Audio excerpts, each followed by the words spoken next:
هغه غریب سړی چې د لوڼو پلار وي او دغه مناسبات نشي پوره کولی، اولا خو څوک د هغه لور که څه هم دینداره باعفته او د ښو اخلاقو خاونده وي نه غواړي، ځکه وایي زما د زوی ارمان نه خیږي. او که بیا فرضاً چا وغوښته هغه غریب د دغه مناسباتو د پوره کولو دپاره وغلا او نورو حرامو کارو وکولو ته اړ سي، ځکه د دغه غریب سړي ښځه چې ناقص العقله او ناقص الدینه ده ورته وایي فلانی او فلانی و خپلې لور ته داسې او داسې شیان ورکړي وه، زه هم ورکوم. او که فرضاً یو څوک په خپله غریبي قانع وي او د لور سامان او اسباب د رواج او عنعنې سره برابر په حرامه نه کي ورپوره، نو د هغه و لور ته تر ډیرو کلو پورې د خواښې د طرفه دغه تانې او لغازونه ورکول کیږي چې خوارکۍ مور او پلار دې هیڅ نه و درکړي. او دغسې خبرې د هلک او انجلۍ د ژوند د تریخوالي سبب وګرځي او په کورنۍ کې مشاکل پیدا سي. خو په حقیقت کې د زوم کورنۍ د ناوې پر کورنۍ د هیڅ شي حق نه لري، ځکه دا د زوم شرعي او اسلامي وظیفه ده چې هم به د ناوې ولور ورکوي او هم به د خپله وسه سره برابر د هغې خواړه، لباس او نور ضروریات ورپوره کوي. خو دغه د خواښیانو تانو او لغازو دغه بد عادات په وجود راوړه. ای هغه خوري چې د خواښې و مقام ته ورسېدې، د الله عز وجل حمد ادا که او د دغه بدو عاداتو څخه لاس واخله. ستا مژور که ستا کور ته شی دروړي یا یې نه دروړي، تا ته څه فایده یا ضرر در رسوي. زوی دې په خپل نوي ژوند راضي دی، هغه ښځه غوښته نه سامان، خو دا ستا د طرفه د شر بڅرکی دی چې د خپل زوی و نوي ژوند ته یې د اور لګولو په خاطر ور اچوي او د خلقو په آزارولو سره خپل آخرت خرابوي. مژور که دې د سامانو سره ستا کور ته درسي، هغه سامان هم ستا نه دی او نه په تا اړه لري، او که په تش لاس درسي هم یې تا ته ضرر نه رسیږي. خوندو تاسې مه خفه کېږئ، په دې خبرو سره نه زما څوک مقصد دي او نه څوک یادوم. زه پوهېږم چې زموږ په ټولنه کې الحمدلله اوس هم ډېرې شریفې، با ایمانه، تقواداره او د ماړه طبیعت ښځې موجودې دي او سته. دا فقط یاد آوري او د ټولنې د اصلاح لار ده. ورونو په دې باره کې ډېرې خبرې لرم او تاسې هم په پوهېږئ، خو د وخت د کموالي په خاطر تر هغو تېرېږم. او خدای ته وګورئ د دغه فاسدو رواجو مخه ونیسئ. زموږ او ستاسې څخه هر یو مکلفه دی چې د دغه سیالیو څخه یو رواج کم او ایسته کو، نه دا چې هر یو په خپل نوبت سره یو کار پر اضافه کو، چې دا به د قیامت تر ورځې پورې زموږ د ګناهو سبب ګرځي او زموږ پر ګناهو به نورې ګناهونه هم اضافه کیږي.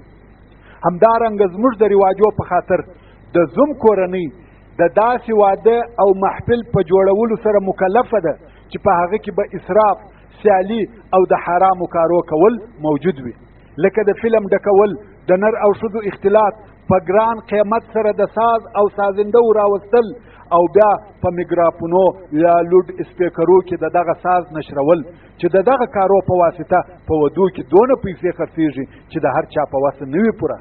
او دغه کارونه د دې سبب وګرځېده چې ډېر ځوانان د واده کولو څخه مخ اړوي، ځکه د دغسې مصارفو طاقت نه لري. نو بیا هم د الله او د ټولنې د اصلاح په خاطر د دغسې کارو څخه لاس واخلي. اوس به د واده و شپې ته راسو. دغه شپه چې د یوې مسلمانې نوي کورنۍ تاداو او اساس ایښول کیږي، وبه ګورو چې دا اساس د اسلامي شریعت سره برابر ایښول کیږي چې صالح اولاد او ښه خوشحاله ژوند په وجود راوړي، او که دا اساس پر شیطاني طریقه ایښول کیږي او تر هغه وروسته بدبختي او تریخ ژوند شروع کیږي. حتی د دغه واده میوه او ثمره هم ترخه، ناصالحه او نافرمانه اولاد وي. ورونو لکه د مخه چې مو وویل، واده او په هغه سره خوشحالي کول ښه کار دی او د هغه په مشهوره کولو سره موږ مکلف هم یو. مهمانی، خوشحالي او د خلقو خبرول به وي، خو البته دا ټوله کارونه به تر شرعي قانون لاندې وي. خو ډېر د افسوس ځای دی چې نن ورځ موږ د دغه ښه او شرعي نامه څخه د غیر شرعي کارو د کولو دپاره استفاده کوو. زموږ مسلمانانو په ودو کې د نورو ناجائزه او غیر شرعي کارو ترڅنګ دغه عمده حرام کارونه ترسره کیږي. اول د ښځو په محفل کې د ښځو لڅ او بې ستره کالي. دوهم فخر، غرور، سیالي، ریا او د ځان ښکاره کول. دریم اسراف او بې ځایه مصرفونه او خرڅونه. څلورم عکاسي او د فلمو ډکول. پنځم ساز او موسیقي چې د دغو کارو احکام به د دین مبین اسلام په قانون او شریعت کې په ترتیب سره درته بیان کم. وما توفیقی الا بالله وهو السمیع العلیم. اول د لڅو او بې ستره کالو په متعلق یا د ښځې د ستر او کالو په باره کې د اسلام حکم څه شي او څنګه دی. محترم ورونو، نن ورځ مسلمانې ښځې د موډ او پیشن په یوه لوی امتحان کې لوېدلي او اخته سوي دي.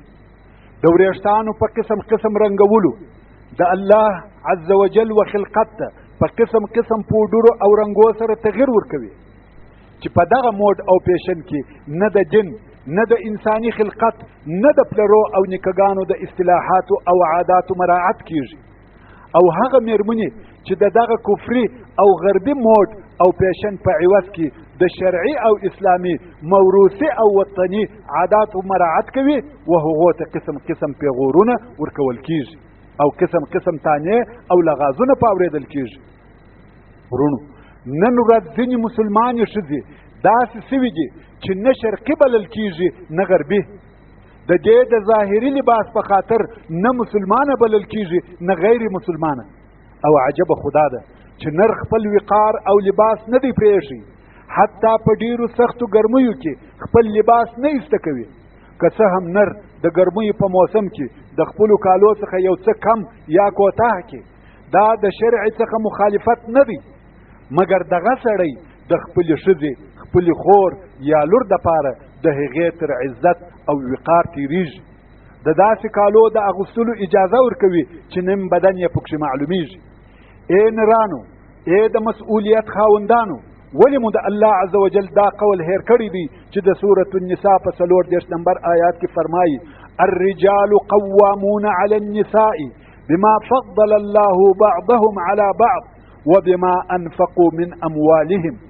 یعنی نر پر ښځو حاکمان مقرره کړه سوي دي په سبب د دې چې ځینې د دوی ته پر ځینو نورو فضیلت ورکړه سوی دی او په سبب د دې چې نر پر ښځو مالونه مصرفوي. مقصد دا چې الله عز وجل په دوه سببه نر پر ښځو حاکم ګرځولی دی. اولا لوی او مهم سبب دا دی چې الله عز وجل په خپل نظام کې نارینهو ته پر ښځو په علم او عمل سره فضیلت ورکړی دی چې دغه دوه شی د ټولو کمالاتو مرکز او مدار دی.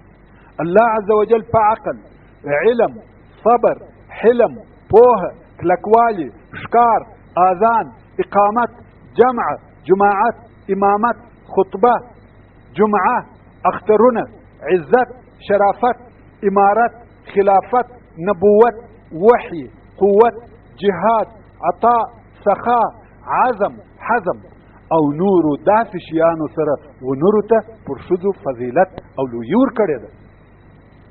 دوهم سبب دا دی چې نر پر ښځو خپل مالونه مصرفوي. د مهر یا ولور، خوړو، کالو او نورو ضروریاتو پوره کول د ده پر غاړه دي. نو خود نر د ښځو مسئول سو او ښځې باید د نارینهو حکم ومني. نو ای مړو، هغه ستاسې قوام او حاکمیت څه سو؟ بلکې ای مړو، ای پلرو، ای مندو، ولې د رسول الله صلی الله علیه و وسلم دا قول هیروي چې فرمایي کلکم راع وکلکم مسئول عن رعیته. یعنی هر یو ستاسې چوپان او د یو چا یا یو شي پالونکی دی او ستاسې د هر یو څخه د هغه خپل رعیت پوښتنه کیږي. رئیس او پاچا د خپل ملت او رعیتو شپانه دی، د رعیتو پوښتنه ځینې کیږي. نر یا د کور مشر سړی د خپلې کورنۍ راعي دی، د هغو په مقابل کې مسؤلیت لري، د هغو پوښتنه ځینې کیږي. ښځه د خپل میړه په کور کې شپانه ده او د دې څخه د خپل رعیت پوښتنه کیږي. نوکر د بادار د مال شپانه دی او د هغه پوښتنه ځینې کیږي او داسې نور. هر انسان یو مسؤلیت لري او د هغه پوښتنه ځینې کیږي. الا كلكم راع وكلكم مسؤول عن رعيته رواه الشيخان. نو ای قومه سسوه او چیرې د هغه ستاسې چوپانی ای مسلمانې خوري ولې د رسول الله صلی الله علیه و آله وسلم هغه حدیث شریف هیروي کوم چې فرمایي خوندو. دا حدیث شریف ډیر شدید او سخت دی، ښه متوجه سئ. رسول الله صلی الله علیه و آله وسلم فرمایي صنفان من اهل النار لم ارهما قوم معهم سياط كأذناب البقر يضربون بها الناس ونساء كاسيات عاريات مائلات مميلات رؤوسهن كأسنمة البخت المائلة لا يدخلن الجنة ولا يجدن ريحها وأن ريحها ليوجد من مسيرة 500 عام رواه مسلم. رسول الله صلی الله علیه و آله وسلم فرمایي زما د امت څخه دوې ډلې دي چې ما نه دي لیدلې، ځکه دغه دوې ډلې د رسول الله صلی الله علیه و آله وسلم په عصر او زمانه کې نه وې موجودې. اول یو قوم دی چې د هغو سره داسې غمچینې یا چلاخې ورسره دي لکه د غویو لکۍ چې په هغه باندې خلق وهي، چې دا هغه ظالم حکومتونه او خلق دي چې د الله عز وجل پر بندگانو بې له حقه او سبب ظلم کوي، تیری او تجاوز پر کوي، قسم قسم وهل او کټل ورکوي.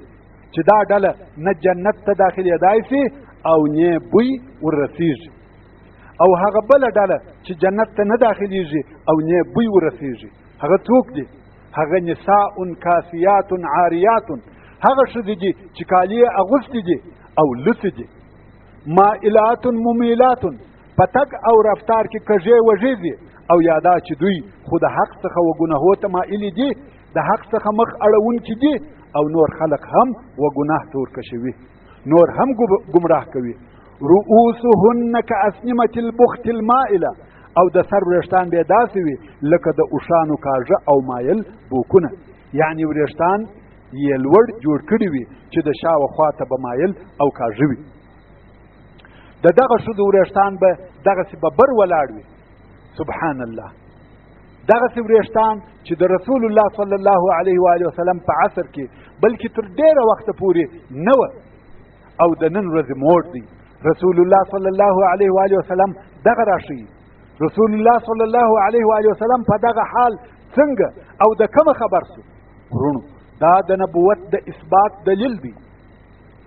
نو رسول الله صلی الله علیه وسلم د دغه ډلې په باره کې او یا د دواړو ډلې په باره کې وایي لا يدخلن الجنه، دغه دوې ډلې و جنت ته نه داخلېږي او نه د جنت بوی پر مشلي، حال دا چې د جنت بوی د 500 کلو د لارې د لرېوالي پر اندازه پر چا مشلي.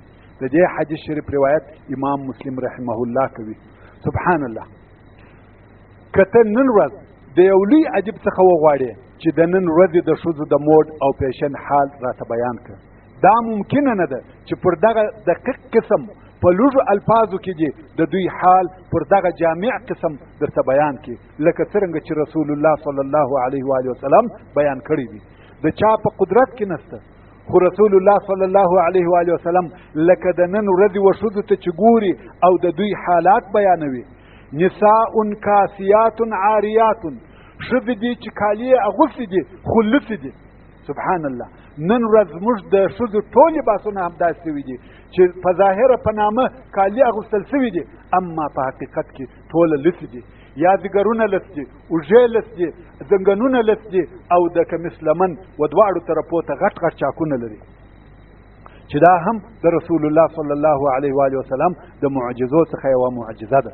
ورونو زموږ مسلمانانو مهاجرو پښتنو لباسونه و داسې حد ته رسېدلي دي چې زموږ د اسلام سره هیڅ مناسبت نه لري. ته څه فکر کوې چې د سعودي عربستان په یوه ښار کې دي چې د اسلام مرکز او د حرمینو شریفینو خاوره ده او تر اوسه پورې د اسلامي حجاب پوره مراعت پکښې کیږي، په دغسې ملک کې دي په ودو او مناسباتو کې یوه مسلمانه ښځه، د مسلمان لور، د مسلمان ماینه، مهاجره پښتنه، تنګ پتلون، ډېر نازک د جالې چس جانکټ واغوندي او بیا جګ جګ بوټونه، برداره کمربند، شپو پر سر، د سکول په اوږه ځړېږه او سر ببر ولاړ. مسلمان وروره، دغه قیافه په خپل فکر او تصور کې در وګرځوه او بیا قضاوت وکړه. یوازې دا نه بلکې نور داسې لږ لباسونه اغوستل کیږي چې زه د هغو په بیانولو شرمېږم. زه دغه او د دغه مثل لباسو د دغه فتې وثبتولو ته مجبوره کړم، ورنه ما نه غوښته چې په دغسې موضوعاتو کې څه ووایم. چې په سعودي کې مو دا ژوند وي نو په غربي ممالکو کې به مو څه حال وي. رسول الله صلی الله علیه و آله وسلم یوه پوره غزا د یوې ښځې د لڅوالي په خاطر وکړه چې هغه ته غزوة البني قینقاع ویل کیږي. بني قینقاع د یهودو یوه قبیله ده چې په مدینه منوره کې اوسېدل. دوی یو بازار درلودی. د رسول الله صلی الله علیه و آله وسلم د صحابیاتو څخه یوه و دغه بازار ته د یو شي د رانیولو دپاره ورغله. ښځه د دکان مخ ته ناسته ده. د خبیثو یهودو څخه یو نفر د شا د طرفه څخه ورغلی او د ښځې د کمیس لمن یې لوړه د دې د سره سره په یوه تار وتړله. دا نه ده خبره، ښځه چې ولاړه سوه د بدن یو څه حصه یې ښکاره سوه. یهودیانو پر وخندل. د رسول الله صلی الله علیه و آله وسلم د اصحابو کرامو څخه چې یو نفر دالته حاضر وو او د همت او مړانې خاوند وو، پر دغه یهودي یې راواچول او مړ یې کړي. نورو یهودو دغه صحابي رضی الله تعالی عنه په شهادت ورساوه.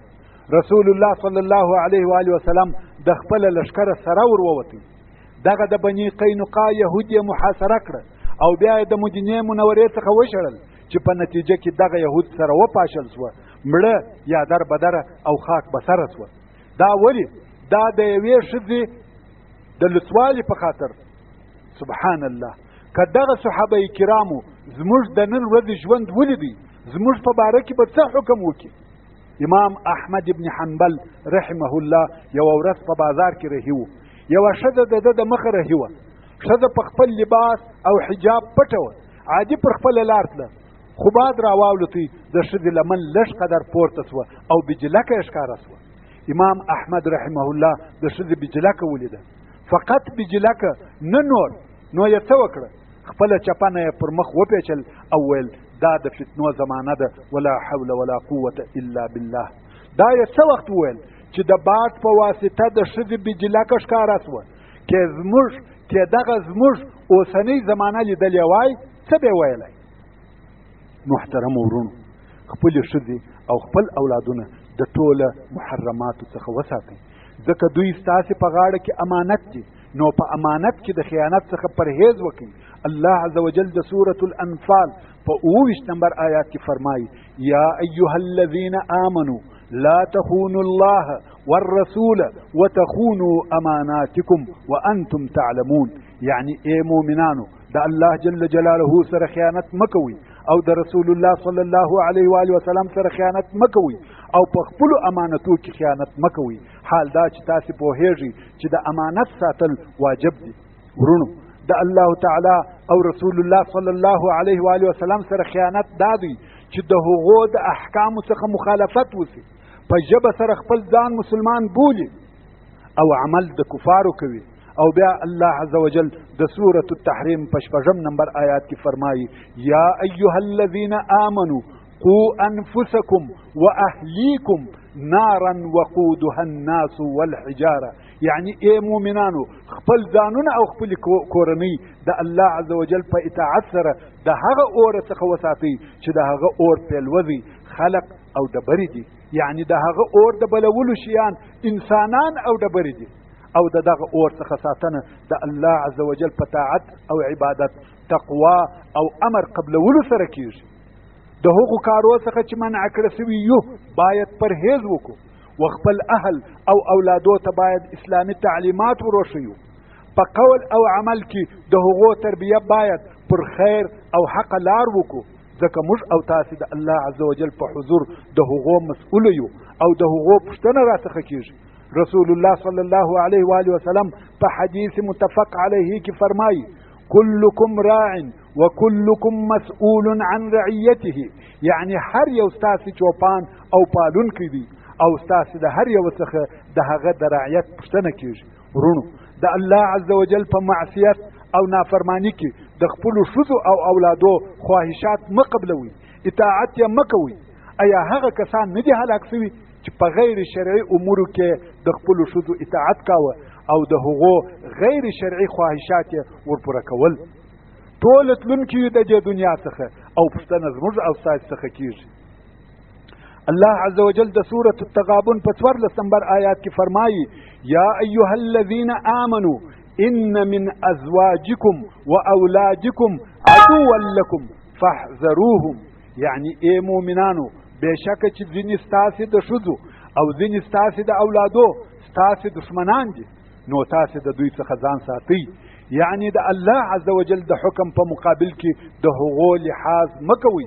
په آخر کې وایم، ای مسلمانې ښځې، ای مسلمانې پیغلې، په خپل اسلام سره ځان معززه که، په اسلامي شخصیت او قیافه سره ځان معززه که چې دا ستا دپاره خیر او شرف دی. جمال او ښایست دا نه دی چې د بدن حساس ځایونه ښکاره کړې یا د الله عز وجل خلقت ته تغیر ورکړې. ښایست دا نه دی چې د بدن هغه حصې ښکاره کړې چې الله عز وجل یې په پټولو سره امر کړی، بلکې حقیقي جمال د روح جمال دی، حقیقي جمال د عقل جمال دی، حقیقي جمال د نفس جمال دی. عقل دی په علم او معرفت سره ښایسته که، خاصتا حلال او حرام وپیژنه. روح دی په ایمان سره ښایسته که، ځان او بدن دی په تقوا او اسلامی اخلاقو سره ښایسته که. په عفت او پاکی سره ځان مشهوره که. ځان او لباس دی د کفارو سره مه مشابه کوه. رسول الله صلی الله علیه و آله وسلم فرمایي: من تشبه بقوم فهو منهم، رواه ابو داود. یعنی که چا ځان د یو قوم سره مشابه کی، دی د هغو څخه دی. نو که موږ په لباسو کې ځان د کفارو سره مشابه کوو، نو موږ د هغو په جمله کې داخل سولو. العیاذ بالله. خبرې ډېرې دي او وخت لږ، نو دا بحث به پر دغه ځای پرېږدم. او اوس به یو بل هغه بد عادت چې په موږ کې نشر او پاشل سوی دی، هغه به درته بیان کړم چې هغه فخر او شهرت دی. محترم ورونو، فخر او شهرت، تکبر او ځان ښکاره کول هم د هغه ناروا او ناجایزه کارو څخه دي چې نن ورځ موږ په ټولنه کې نشر سوي دي، خاصتا په ودو، شادیو او نورو مناسباتو کې. راسئ چې په ګډه د دغه کارو سزا او عواقب واورو. دا چې یو څوک د فخر او شهرت په خاطر کالي اغوندي، په ناز او نخرو پکښې ګرځي، په دې باره کې د الله عز وجل هغه قول واورئ چې د سورة الاسراء یا بني اسرائیل په 28 او 28 نمبر آیاتو کې فرمایي: ولا تمشي في الارض مرحا انك لن تخرق الارض ولن تبلغ الجبال طولا. یعنی په مځکه کې پر داسې قسم مه ګرځه چې د خیال او تکبر خاوند اوسې. بېشکه ته چې یې په خپل تګ سره مځکه نسې څیرلی او نه د سر په لوړ نیولو سره په جګواله کې غرو ته رسېدلی سې، نو عاجزه انسان ته کبر او لویي نه ښایي. کل ذلک کان سیئه عند ربک مکروها. دغه ټول کارونه ستا د رب په نیز بد او ناخوښه دي. او بیا الله عز وجل د سورة لقمان په 18 او 19 نمبر آیاتو کې فرمایي: ولا تصعر خدک للناس ولا تمشي في الارض مرحا ان الله لا يحب كل مختال فخور. یعنی خلقو ته په کبر سره مخ مور اړوه، بلکې دوی ته په تواضع او عاجزي سره ګوره، او په مځکه کې په ناز او نخرو سره تګ مه کوه. بېشکه چې الله عز وجل کبر کوونکی او فخر کوونکی نه خوښوي. واقصد في مشيك واغضض من صوتك ان انكر الاصوات لصوت الحمير. او په خپل تګ کې میانه روه اوسه، مه ډېر تیز ده، مه ډېر کرار، او آواز دې کرار که. بېشکه چې تر ټولو آوازو د خره آواز بد دی. یعنی تواضع، اعتدال او متوسط وضعیت د ځان دپاره اختیار که. بې ضرورته خبرې مه کوه او د خبرو کولو په وخت کې بې ضرورته آواز مه پورته کوه. که په لوړ آواز سره خبرې کول کمال وای، نو د خره و آواز ته به خلقو ډېر اهمیت ورکولی. حال دا چې د خره آواز پر خلقو ډېر بد لګېږي. او د رسول الله صلی الله علیه و آله وسلم هغه حدیث شریف باید هیر نکو، کم چې فرمایي: من لبس ثوب شهرة ألبسه الله يوم القيامة ثوبا مثله ثم يلهب فيه النار رواه ابو داود و ابن ماجه. یعنی که چا د شهرت کالی واغستل، د فخر او مشهورتیا په خاطر کالی واغستل، الله عز وجل به د قیامت په ورځ هغه څه کالی په واغوندي او بیا به اور ور واچوي. ورونو د شهرت کالی و هغو کالو ته ویل کیږي چې د هغو په اغوستلو سره د خلقو په مابین کې شهرت مقصد وي، لکه ډیر ګران قیمته کالی چې اغوستونکي یې د دنیا او د هغې د ښایست په خاطر اغوندي، چې خلق به وایي فلاني یا فلانکي څنګه ښه او ګران کالي اغوستي وه، چې دا کار د نر او ښځو دپاره بیا فرقه او یو شی دی. او رسول الله صلی الله علیه و آله وسلم فرمایي لا يدخل الجنة من كان في قلبه مثقال ذرة من كبر. فقال رجل إن الرجل يحب أن يكون ثوبه حسنا ونعله حسنة. قال إن الله جميل يحب الجمال. الكبر بطر الحق وغمط الناس. رواه مسلم. يعني هر هغه څوک چې په زړه کې مثقال ذره کبر وي جنت ته نه داخليږي. یو سړي وویل یا رسول الله د یو چا دا خوښه وي چې کالي دې شوي، چوټي یا بوټونه دې شوي، آیا دا هم کبر دی؟ ورونو متوجه سي د کبر او یا د ښو کالو فرق وکړي د پاکو کالو. رسول صلی الله علیه و آله وسلم وفرمایل بېشکه چې الله جمیل دی، جمال خوښوي، پاک کالي خوښوي. کبر د حق وردولو ته ویل کیږي او خلق خوار او ترزان کښته بلل کبر دی. پام کوئ چې په دې نت پاک کالي یا ښه کالي وانه غوندي چې زه و خلقو ته ځان وښکاره کم او خلق تر ما کم دي. او دا چې رسول الله صلی الله علیه و آله وسلم فرمایي لا يدخل الجنة، دا معنا نه لري چې قطعا و جنت ته نه داخليږي، بلکې تر هغو چې دغه خپل کبر سزا و نه ویني نه داخليږي، او یادا چې اول د متکانو سره یو ځای نه داخليږي تر څو چې الله عز وجل د ده په باره کې حکم کوي، یا به جزا ورکړي یا به عفو ورته وکړي. او رسول الله صلی الله علیه و آله وسلم په حدیث قدسی کې فرمایي چې الله عز وجل فرمایي العز ازاری والکبریاء ردائی فمن نازعني شيئا منهما عذبته. رواه مسلم. اول به د حدیث شریف د لفظ ترجمه وکړو. الله عز وجل فرمایي عزت زما لونګ دی او کبریا زما پټو یا کمیس دی، که چا په یوه کې د دغه دوو تنازع را سره وکړه زه به هغه ته عذاب ورکړم.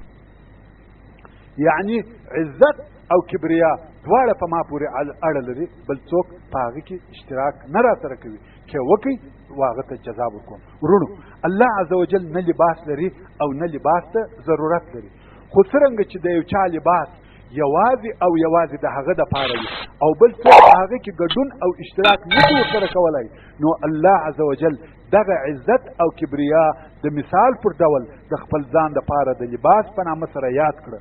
نو هیڅ چاته دا نه ښایي چې په هغه کې اشتراک ورسره وکړي، او که چیرې یو انسان د عزت او کبریا دعوه کوي هغه ته خامخا د الله عز وجل د طرفه عذاب ورکول کیږي. او رسول الله صلی الله علیه و آله وسلم فرمایي یحشر المتکبرون یوم القیامة امثال الذر فی صور الرجال یغشاهم الذل من كل مكان يساقون إلى سجن جهنم يقال له بولس تعلوهم نار الأنيار يسقون من عسارة أهل النار طينة الخبال. يعني متکبر انسانان د قیامت په ورځ د ذرې پر اندازه او د انسانانو په شکل راپورته کیږي. شکل به د انسان وي او دونه به کوچنی وي لکه ذره، د هر طرفه به خوار او ذلیل وي. د جهنم و بندخانې ته به بیول کیږي چې دغه بندخانه بولس بلل کیږي. د دغه متکبرونو لوړ به اور وي او په دوی به د دوزخیانو نو چښل کیږي. ای عاجز انسانه، ستا او د کبر د فخر او شهرت یې سره څه؟ کبریا د الله عز وجل صفت دی او د هغه سره ښایي. ته د کبر کوونکو و دغه جزا ته وګوره، د قیامت په ورځ به دونه کوچنی وي لکه ذره او د هره طرفه به خوار او ذلیل وي، او بیا به د دوزخ و بندخانې ته بیول کیږي او هلته به د دوزخیانو نوونه په چښل کیږي. ورونو او خوندو، خپل ځانونه په بدو رواجو او په ځای سیالیو کې مه اچوئ، د خپل هغه رب حمد ادا کړئ چې د هغه مرضو او آفتو څخه یې ساتلي یاست کم چې ډېر خلک په اخته او مبتلا دي او تر ډیرو خلقو یې تاسې ته ښه ژوند درکړی دی تر ډیرو خلقو یې بهتره کړي یاست دا کار شکر او حمد غواړي نه فخر او غرور د خپل رب څخه دا غوښتنه کوئ چې پر سمه لار او د ده جل جلاله پر دین د مرګ تر وخته ثبات او استقامت درکړي. محترمو ورونو، یو هم د هغه بدو کارو او عاداتو څخه چې زموږ په ودو، شادیو او مناسباتو کې حتی په کورو کې رواج شوی دی هغه اسراف دی. خو څرنګه چې دا پته و پای ته رسیږي نو به اسراف او څه نور پاته مضامین د دې سلسلې په دوهمه او آخري پته کې په تفصیل سره انشاء الله تعالی درته بیان کم. وما توفیقی الا بالله وهو السميع العليم وصلى الله تعالى على خير خلقه محمد وآله وأصحابه وأهل بيته أجمعين والسلام عليكم ورحمة الله وبركاته. محترم ورونو د دعا په امید